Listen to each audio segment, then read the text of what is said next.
Your daily dose of sports talk is here. Highlights, interviews, and analysis. From the entertainment capital of the world, SportsWrap with Jason Page starts now. And we thank you for being with us on this Wednesday edition of the show with a lot to talk about over the next 60 minutes. On over 260 affiliates across the United States and Canada. Hello to our friends watching north of the border. Those of you that may be watching on YouTube, courtesy of the SportsWrap with Jason Page YouTube channel, we appreciate you as well. A lot to get to, as I said.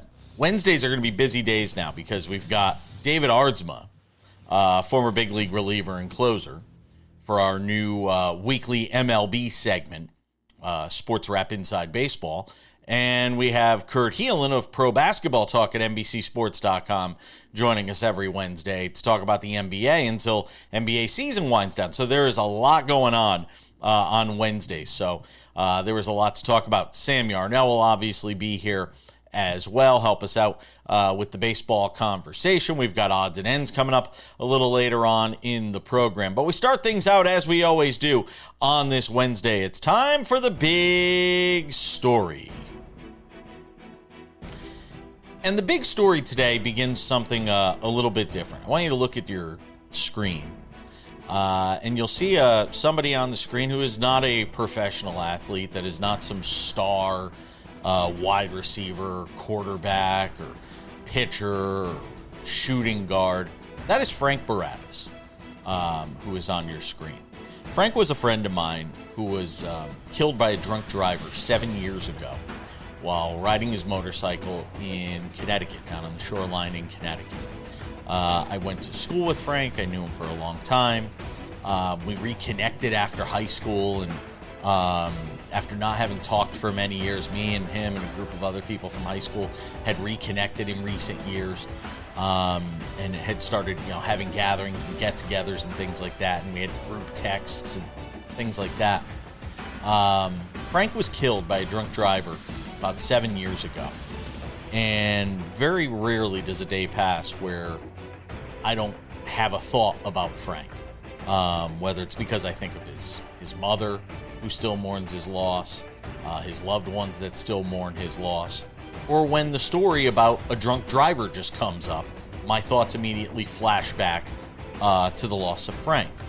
Thousands of people every year lose their lives through, DUI crashes. And we often think of DUI in the terms of drunk drivers. Somebody who drinks too much, gets behind the wheel, and winds up killing somebody. But DUI is more than that. You could be under the influence of something other than alcohol that causes you to be impaired and then kill somebody as a result. Which brings us to Tiger Woods and the story that took place last Friday that took the sports world by surprise.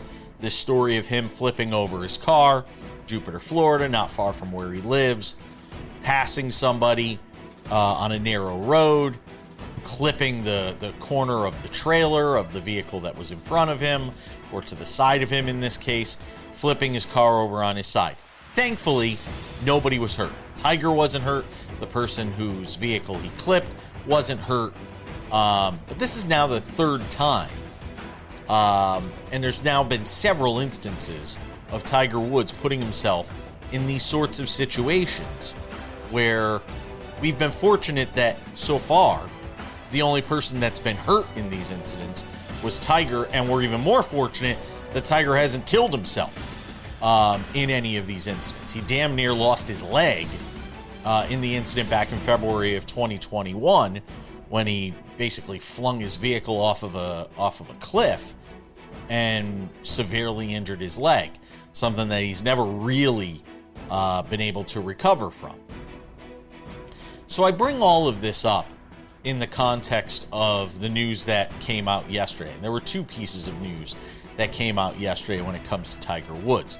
The first piece of news was that Tiger decided he wants a trial by jury. He's pled not guilty in this DUI case, in which Breathalyzer showed he didn't have any alcohol in his system, but police observed him being under the influence of something based on his mannerisms, the way he was behaving at the scene of the crash, the test they gave him on the scene of the accident last Friday. He was charged with DUI. He didn't want to take a urine test, which would have tested for drugs in his system at that time. He did have a couple of hydrocodone pills in his pocket, and it acknowledged that he had taken some pain medication earlier in the day. So Tiger is going to plead not guilty. He wants a trial by jury. That was the first piece of news that came out yesterday.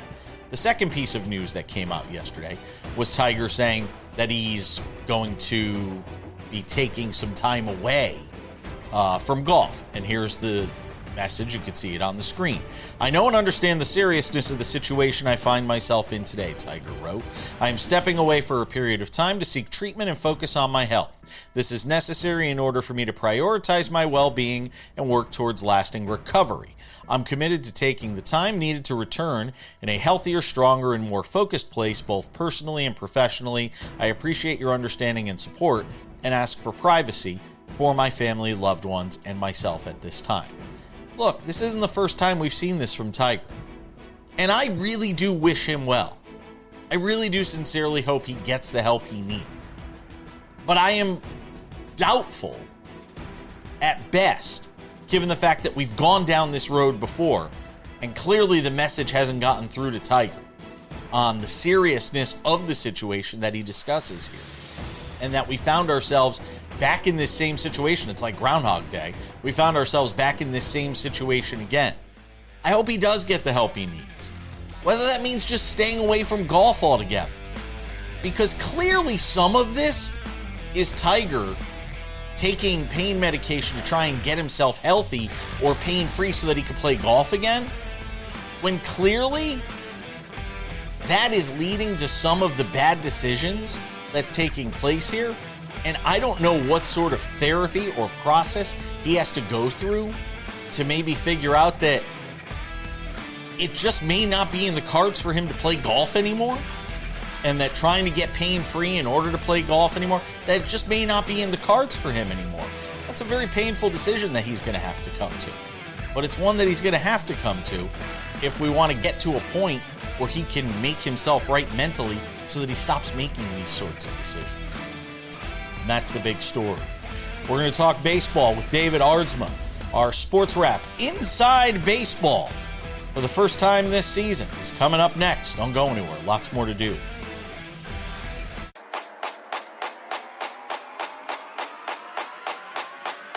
Yes, sir. We welcome you back to the show as we continue on this Wednesday. Kurt Heelan still to come to talk NBA.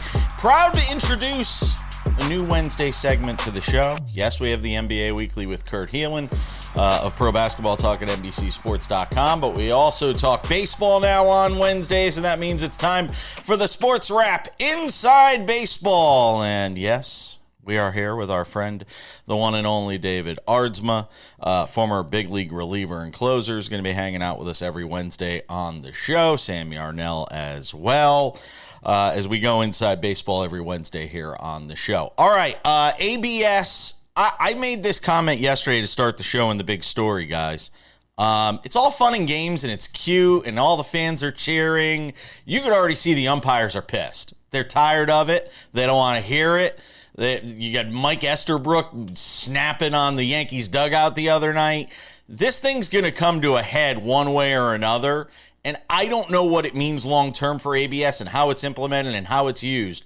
But you could tell, whether it's guys, missing calls by this much or guys missing calls by this much. There's a lot of people unhappy right now about this.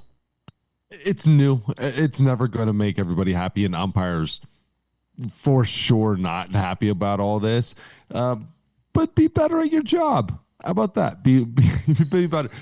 My biggest problem, and we've talked about it, my biggest gripe is there's a half-inch error anyways, and you're calling it though as if 0.1 is God. Yeah. And so you're not giving these guys any room of doubt, anything there, and they could be right. Plus, the ABS isn't the strike zone that they were teaching, that they've ever taught umpires.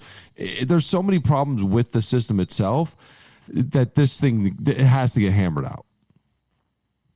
David, one of the most interesting things to me about this entire ABS experience that Jason and I have talked about on the show has been the discrepancy between who challenges and the rates at which they get it right. Obviously, catchers are the best because catchers are always the best at everything all the time. But catchers are challenging at like a 65% clip, and they're challenging more than hitters and pitchers. Pitchers are respectfully horrible at it, probably just because they're the farthest away from everybody who's making the call. And then the hitters have some weird angle, I guess, is the justification. They're challenging at under 50%. But as we've gotten 2 series now into this Major League Baseball regular season, you can kind of see how teams are deciphering who's allowed to challenge and when they're allowed to challenge. And you have managers talking to media after games about, we're going to have to change and set rules for who can challenge when and what situations you can challenge in. I'm curious from your perspective, because you've been in Major League locker rooms, what are those conversations like game to game, manager to player? Is it actual manager yelling at player and saying, this is what you got to do the way you have to do it? Or is it a learning experience for everybody, coaches and players? I don't think there's any managers yelling at any players anymore in baseball. Not a whole lot. Not a whole lot unless you really mess up. ABS is a very interesting thing, and I think a lot of teams, just like especially everything in baseball now with analytics and data and all that, they're trying to find out exactly what's the best way to do it. What are the calls that actually matter? What are those situations that matter? And then they're talking to the hitters and the catcher and saying, okay, these are the situations, and these are the only situations you get to call. It doesn't matter how egregious you think the 0-0 fastball down the middle that they call, the ball is. These are the situations you call it. And that's what teams are trying to figure out is what are the situations that matter? Because like if you get the one wrong in the first inning because somebody had to call it, then you don't have it in the 9th inning when it actually does matter. So there, it's like, what battles are you willing to lose to win the war later on? Catchers should, in all honesty, catchers should be the only one calling it outside of hitters in the box at certain moments. Pitchers shouldn't be calling it. I want pitchers to be able to call it. I'm very vocal, but it's more about fun than in games.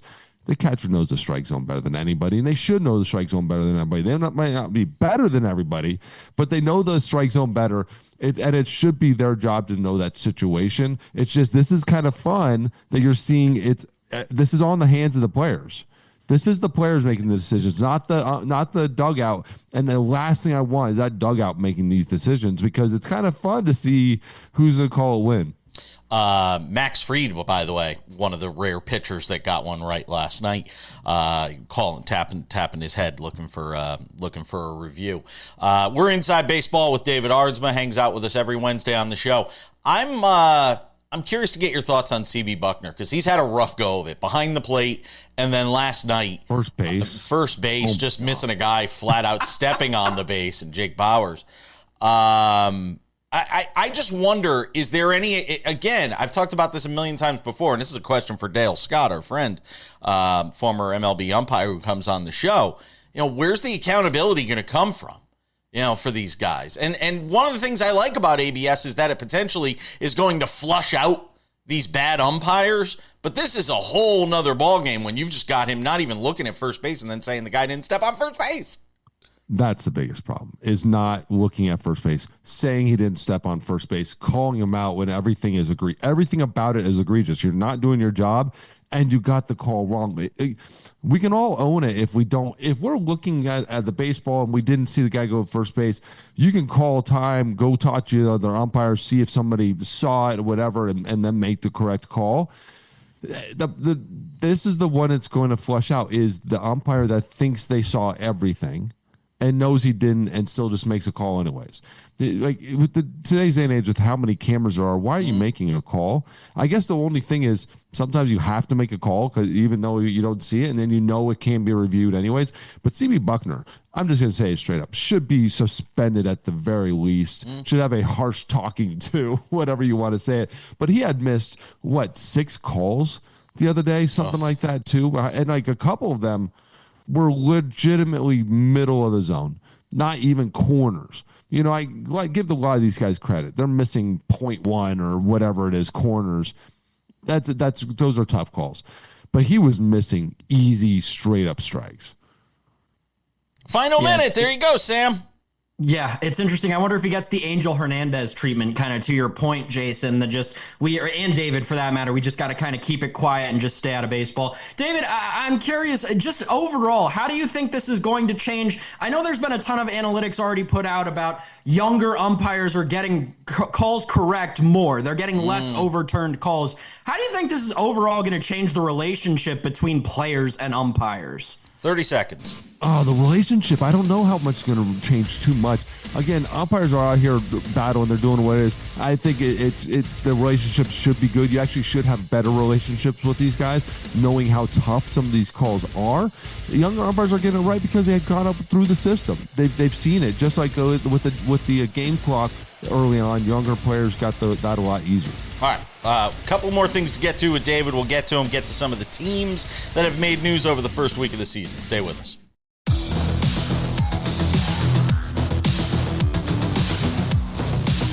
SportsWrap goes inside baseball on Wednesdays, and we do it with our friend David Aardsma, former big league reliever, closer. All right, we flushed out the ABS conversation. Let's talk about some teams. I mean, David, it's got to warm your heart as a pitcher to see what the Yankees are doing right now, because they are shutting down everybody. You just got to talk about the Yankees. So a quick thought on the Yankees from the perspective of what they're doing with their arms early on. Just playing great baseball. Bullpen, right? too. Bullpen's been great. I don't think the bullpen's given up a run yet. Have they not given up one? Oh, no, they gave up one They gave up one. It was the Cal Raleigh game winner. They have a 0.6 ERA. There you go. So they've given up what would that be? About one run. Yeah. That's pretty amazing. But what it is again, we know they've had the pieces. We know they've had the guys. It's just they were trying to figure out who were the right players, who are the right guys in the right situations. Devin Williams obviously being that guy in a lot of those situations the last couple of years where it just wasn't successful, right? Now you might have just the right mix. You hit relievers that right year, but they've had a great pitching staff. And so now them putting that together, obviously starting out with the Giants wasn't probably the worst thing ever for them to play that those Giants seem to open up. But they're a great baseball team. It's just going to be over the course of 162. How healthy can they be? They're not the youngest team by any means. And then can that offense sustain as it goes on? Judge will be just fine. It's just a matter of the rest of that offense. You're basically returning the same exact offense. Let's see how they do. The pitching staff last year, it was great. The bullpen wasn't all that good. No, it wasn't. But they're returning a lot of great pieces as far as pitching. Can that offense actually sustain it? And that's when you face the beast of the East. When you're talking about the Blue Jays, they're playing amazing baseball. Orioles aren't playing bad. They're starting to get going a little bit. They've lost a couple, but they're not. They're a good baseball team. They're going to be right in at the end. David, let's talk lockout. We do it all the time on the program. The AP reported yesterday that the MLBPA has a war chest that has grown to $415 million. It's near $500 million. That's up over $100 million from where it was a year ago. It was at $284 million in 2025. I went through and I did the math. If you take every player at all 5 levels of baseball, both of the low A's, double A, triple A, and obviously the majors, and divide up that $415 million, it equates to over $100,000 per player. Does that change your opinion at all as to whether or not we'll have baseball next year? It doesn't change my opinion, but I think they do. They're seeing this as a year that they have to have all this, but they haven't changed how they keep that money. This isn't something that's just magically new. This is something they do every single time a CBA is coming up. So this might be the first time it's actually reported because there's such a stronger conversation about it. But they've been doing this for years. I mean, being a part of the union, being part of the group that made that decision, this is a very normal thing. Now, it might be a lot more just because there's a lot bigger contracts. There's a lot more money in baseball than it's ever been. But they're always prepared every single time this come around. Now they had to have extra because you got 5 rounds instead of 1 round that you're 5 groups instead of 1 group that you're protecting. And especially those 4 bottom groups are the groups that need more money more than anybody else because they're not making it. And it seems like they're getting on, for lack of a better word, a war footing. Somebody wanted that information to be known, is what I'm saying. Somebody wanted that rhetoric out there to be known. Hey, we've got our war chest set up here so that if we go into, this sort of, prolonged lockout, strike, whatever it may be, we're sort of ready to go. David, we've talked about, the A's as being one of the teams that we wanted to look out for this year. Nick Kurtz can't hit water from a boat right now. I mean, they got their first win last night. This is the same thing that happened to him last year. Everybody was excited about the A's last year. They got off to a dreadful start. The same thing's happening this year. I want to make so many excuses for them because I'm excited about this team. It's still a young team. They're still getting things going. And yes, we're excited about it because you see them on the field, but we know they're not going to be in the middle of it, when it comes time to October, and those type of games. But again, in a course of 162, it's going to get better than this. But when you're 29th in average, 30 in OBP, 27th in ERA, Jesus. not necessarily the best start to the season. You got to get one of those going a little bit better. But again, I like this team. I like how young they are. We've seen them play with energy before. Let's see them get a couple games under their belt. We also saw the Cubs at the beginning of last year just getting smoked left and right. We thought they were done. And then you're like, oh wait, the Dodgers might be the best team of all time. Who they're playing ends up being a lot better than what we were looking at on the other side of the field. True. And you say, hey, you give them a break when they actually start putting some series together. David, we got the news throughout the beginning portion of this week that some major money was handed out. The Brewers extending Cooper Pratt, he's currently in AAA, but spent the majority of last season in AA. I believe they gave him something like $80 million. Then they're giving Colt Emerson, the Mariners are darn near $100 million with escalators up to 130. What is your biggest takeaway from seeing all these teams giving all this money to these guys who haven't even made their debuts in Major League Baseball yet? I think what they're seeing is the future of their organization, where these players go in. Yeah, Cooper Pratt, I think it ended up being about $50 million. But you see the roadmap for them and what they are in the clubhouse, what they're like around their teammates, that they are leaders, that they're not just ball players. You don't give this money to somebody who you just they might be really good one day. They're leaders. They're men in that clubhouse, and they're getting people behind them, whether they're in the minors or in the big leagues. You can see leadership, no problem. And so these type of players are earning that not just on the field. They're earning it behind the closed doors. They're watching them work, watching them all that type of stuff. It's interesting from a major league standpoint that you're willing to give this money out without ever seeing them on the field. But I also played in a day where I saw Evan Longoria get a whole lot of money before he came to the big leagues. Kind of became the franchise player, right? The only player, the Rays that you just talk about. And so those are the type of players that these guys have to be, and they're just taking a bet. I like it. I think these are the type of thing teams should be doing somewhat more often, very specifically. But then you get to a Pirate situation where we have guys that Skeens ain't going to be there forever, right? Because he didn't sign something like this. And I do like it when teams at least take a shot. And you know what? When they hit, they're geniuses. And Connor Griffin tearing the cover off the ball at AAA already. Hopefully we'll see him soon enough. Yeah, no, I didn't see that coming. David Aardsma will join us every week. SportsWrap goes inside baseball every Wednesday. Always appreciate you, my friend. Be well. Have a great week. We'll do it again next week.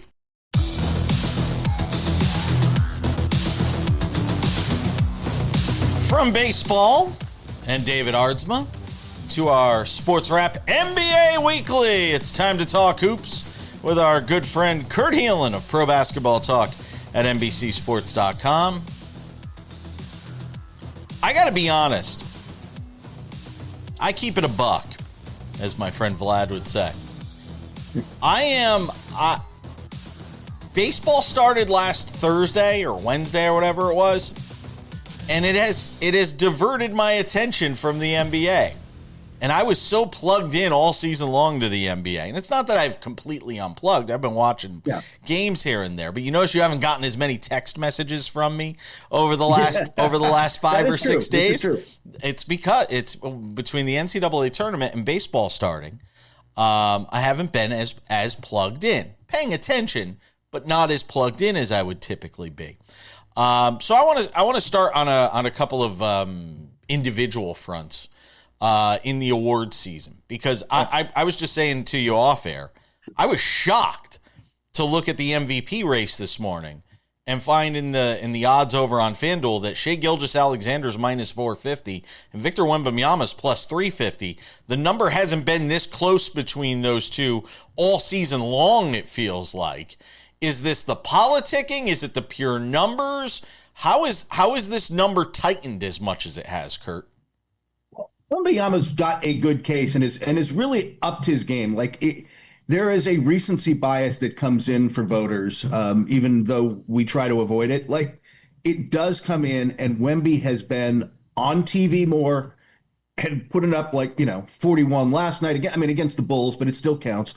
You see the way he now just impacts the game on both ends, and like we discussed, last week on the weekly that was on YouTube, the part of the podcast and show that went to YouTube, we were talking. He's at the point now where is he the best player in the world? It is worth a conversation, even if you're still going to land on Jokic or maybe Shea or whatever. You're at least in that. He's in that conversation in his fourth season at age 21. It's kind of crazy how good he is at his age. So he's in the mix. I think his late push has a lot to do with that. That said, my guess is, the next time Tim Bontemps does his straw poll, my guess is Shea's going to have a pretty healthy advantage. It'll probably change that market. If we look at the final 6-7 games for both these teams, 8 games, whatever it is, look, you're talking about the Spurs being 2 back, and they only have to tie, and they win the outright, best record in the NBA. Now, I know they've got Denver a couple of times. I've looked at the schedules, and it's hard for me to make an argument they pick up 2 games over the final 7 or 8. But if they do, that will change some things for voters. Look, does he win MVP? Does Wemby win MVP if they wind up with the best overall record? I still don't think it happens. But the argument for Shea, part of the argument is for Shea is that. And they're on pace to win 65 games again and have the number 1 seed, and that matters. But if you take that away and give it to the Spurs, and again, if the Thunder are focused, are they going to lose 2 more times? With 8 games, it might not happen. That said, if they pass them, that will probably influence some voters pretty heavily. Give me a thought here, and 2 of those games, by the way, for the Thunder, if I'm not mistaken, are against the Lakers, which will be interesting to see how the Lakers match up with them over those couple of games. Yeah, the Lakers are playing so well on both ends, but I am curious when you get into a situation where you play a team, it's either the back-to-backs or it's not back-to-back in this case, but close to each other. 2 and 3 games, yeah. Yeah, 2 and 3 games, whatever it is. You get some adjustments, right? You get the playoff adjustment kind of things that you don't get in the regular season.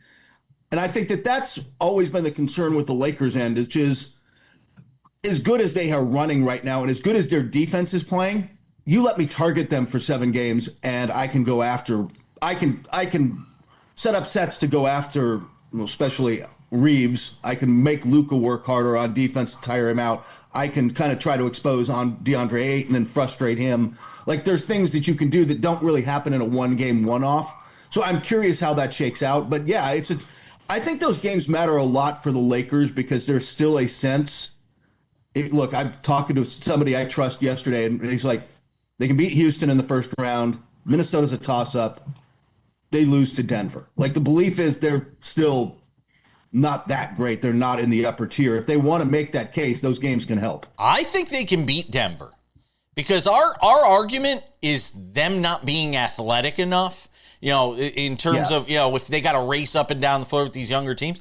Denver's not that. Denver's biggest star is a guy who lumbers up and down the floor.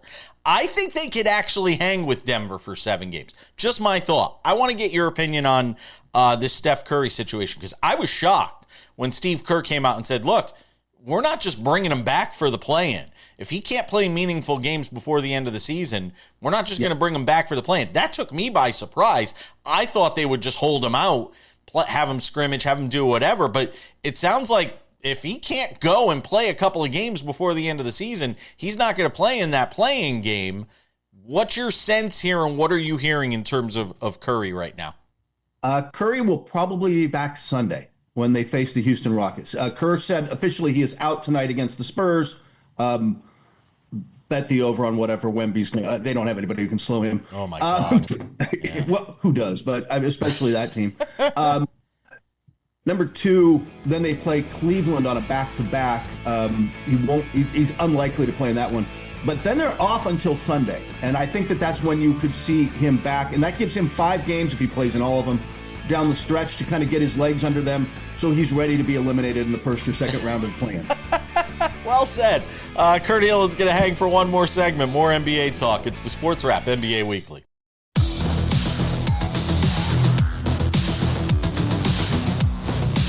Kurt Heelan with us from NBC Sports. Pro basketball talk at NBCSports.com. Breaking the hearts of Warrior fans, just saying, yeah, Curry will come back just in time to get eliminated in the... Really? Even if... Yeah. Really? I don't think they're as good as Denver. I mean, let me rephrase that. Well, they're not as good as Denver, but I don't think they're as good as Phoenix with Devin Booker, and now they've got Dylan Brooks back, and that's been a solid team all year. Jordan Ott should deserve some Coach of the Year votes for what he's done there, or getting on the ballot at least. Joe, for the betting people out there, Joe's going to run away with that one, Missoula. I don't think that they're better than the Clippers the way Kawhi Leonard is playing and the way with Darius Garland in the mix and the way the Clippers are playing right now. And the Clippers just lost last night to a very feisty and challenging Portland team that when Denny Avdia's on the way he was on in that game and he's getting downhill is a real problem. I'm not sure they get out of that first game against Portland. If that's the 9-10, and it might not be, the Clippers could fall to 9 at this point because that's now a toss-up with Portland. I don't know that they can beat either of those teams, but then to win a second game on and both of those on the road, I don't see it for this Warriors team. Then they go into the summer and reload and go get LeBron James or some other big name. Kudos to Tiago Splitter, by the way. I mean, stepping into what he stepped into in that situation in Portland, kudos to him. He's done a fantastic job in Portland. And the buzz is that he keeps the job. We'll see. I mean, I hope so. He should. He should. New owner just now taken over. That always, man, that makes should make the entire front office of any organization worry a little bit. But I think that they're going to keep Tiago and keep the power structure in place, at least for now. What does it say to you how well Detroit has played without Cade Cunningham? I'll tell you what, I was big on they're out in the second round. If you don't have a second score, you don't have enough camp. And I'm modifying that slightly now. I want to see what the matchups exactly end up being.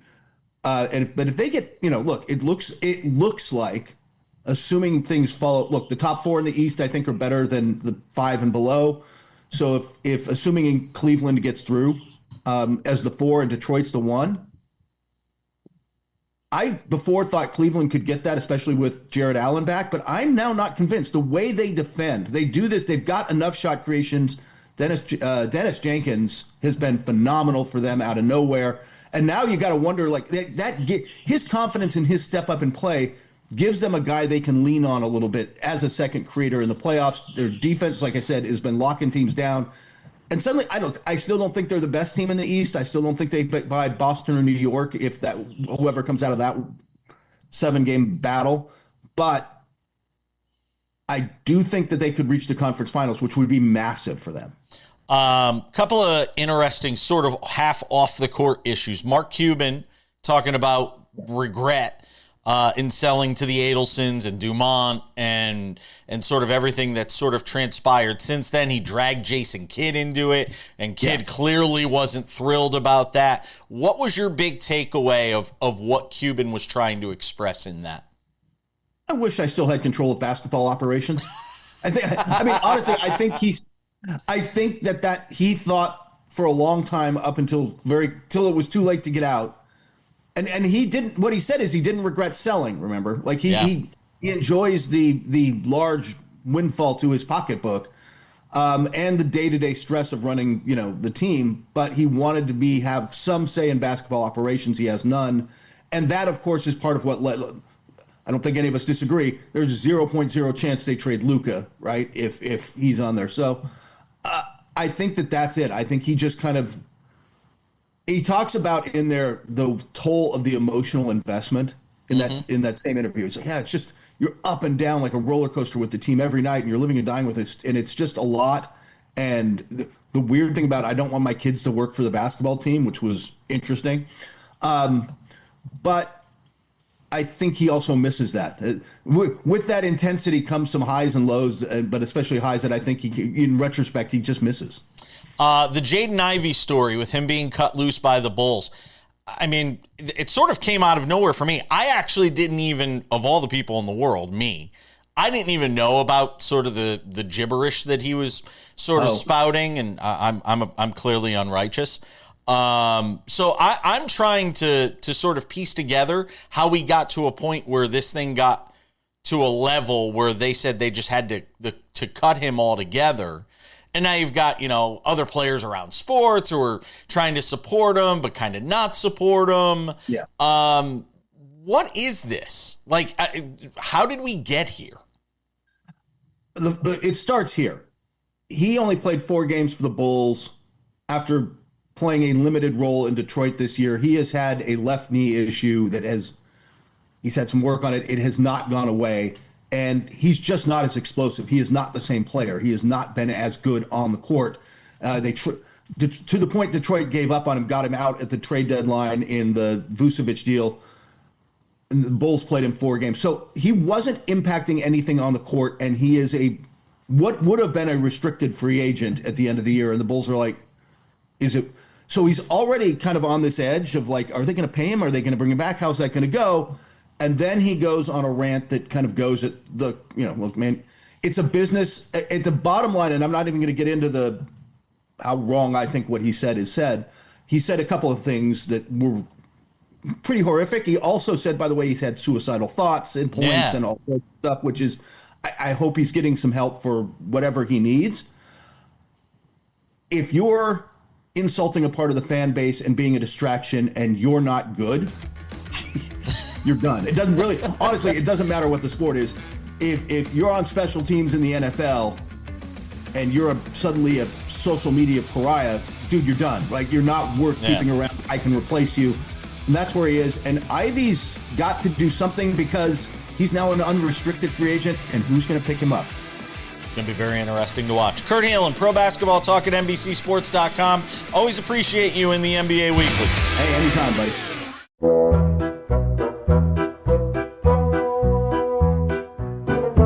All right, just about time to put the wraps on this baby for a Wednesday. But before we do, a couple of reminders. If you haven't done so yet, make sure to subscribe to the Sports Wrap with Jason Page podcast, available on all your favorite podcasting platforms: Spotify, Apple Podcasts, YouTube Podcasts, iHeartRadio, TuneIn, Odyssey, Amazon. Anywhere you get a podcast, you can listen to this show. Crystal clear audio, Monday through Friday. 45 minutes, largely commercial free. We encourage you to do so. We also have the Sports Wrap with Jason Page YouTube channel. This is the place for all things Sports Wrap. We have the Monday through Friday TV version of the show available there. It is fantastic, I promise you. You're watching it now. You must think it's fantastic. So make sure to go and subscribe to our YouTube channel. Sports Wrap Shorts are there. The Sports Wrap Spotlight, Inside Baseball, the NBA Weekly. It's all right there for you every week, every day on the Sports Wrap YouTube channel. Sports Wrap Shorts, 1 to 3 minute long videos, top stories of the day, the big games every night. We've got them covered for you in Sports Wrap Shorts. Sports Wrap Shorts also available on our TikTok, Sports Wrap Jason Page, and on our Instagram, Sports Wrap Jason Page. And now, without any further delay on this Wednesday, it's time for some odds and ends. Odds and ends, there will be no Tiger Woods at the Masters this year. He made an announcement yesterday, shortly after announcing he was going to be going to court and that he wanted a trial by jury in his misdemeanor DUI case, Sam Yarnell. And right after I recorded a Sports Wrap short saying, wow, trial by jury, he's being very aggressive in this case. Right after I created the Sports Wrap short for that, news comes out that he's not playing the Masters, that he wants to, it sounds like he's going to go rehab, try to get himself right. Sounds like we've heard this before. So, and look, look, the DUI stuff drives me nuts. It's maddening to me. But I honestly do wish him well. I don't know what's next in the life of Tiger Woods.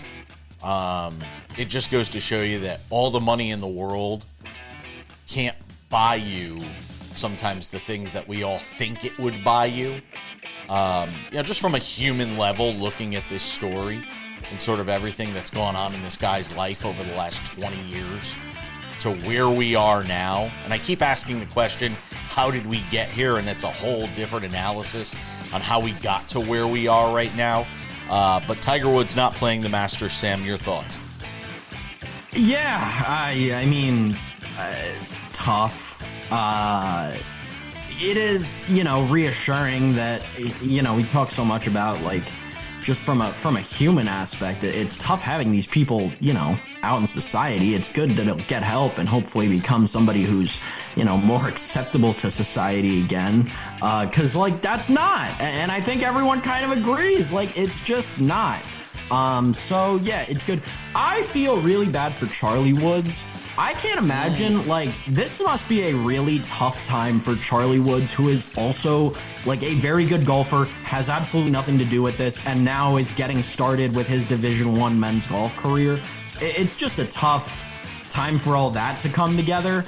So that's just who I was thinking of as this news broke yesterday. It's really tough to... I would imagine, obviously, I was never anywhere close to this good of an athlete, never had anywhere close to this good of athletes around me, but it's got to be tough to have somebody along for your athletic journey your entire life, and then you get to, at least to that point, the peak of that athleticism and that support system not be there and in fact be going, somewhere else. It must be tough. So, yeah, I'm thinking of Charlie Woods in these... next couple of days, because I'm sure that that's hard for him to deal with. A couple of notes from the NFL. The Jaguars are going to play their games next season in Orlando, Camping World Stadium. Yeah, because the final year of renovations is going underway. I'm sorry, 2027, not this year, the following year. They'll be playing their games in Orlando at Camping World Stadium. I've actually been in there. I've actually called a game, a UFL game. In that stadium. I mean, look, it doesn't matter where they put the Jaguars. I don't think anybody cares. I don't even know if fans in Jacksonville really care. Duval about where Jacksonville Jaguars play games. But 2027, they're going to play games in Orlando as they finish up renovations on that studio. I've got studio renovations on the brain. Can I tell you why? Because we're getting ready to put up new paneling in the studio. That's why. See? There you go. So that's why I have studio renovations on the brain. So they're going to go and play there. Oh, can I throw one more in? Geno Smith is going to lead the Jets to the promised land. So says Aaron Glenn, the Jets head coach. Words that he may regret one day, Sam Yarnell? Yeah, whatever. That team might win 2 games this year if they're lucky. Let me throw one at you, Jason. Okay. It's a little off the cuff here. I like it. Italy failed to qualify for the World Cup yesterday. They had to win against Bosnia and Herzegovina, and they lost in penalties. It's the 3rd straight World Cup that the Italians have missed. What's the panic level in Capri right now for the footballistas? I just thought you were going to ask me to spell Herzegovina. That's what I was worried about. That would have been the level of panic in Italy. That would have been my level of panic had you asked me to spell Herzegovina. It's going to do it for us on the show today. Thank you to Kurt Heelan. Thank you to David Aardsma, who's running the kids to school as we speak. Thanks to you, Sam Yarnell. As always, tomorrow, Dennis Bernstein on the show to talk hockey. And a whole bunch more. Oh, yeah, we'll talk pucks. Talk about your Buffalo Sabres. It's going to wrap it up for this Wednesday edition of Sports Wrap. We'll see you back here on Thursday. Bye-bye.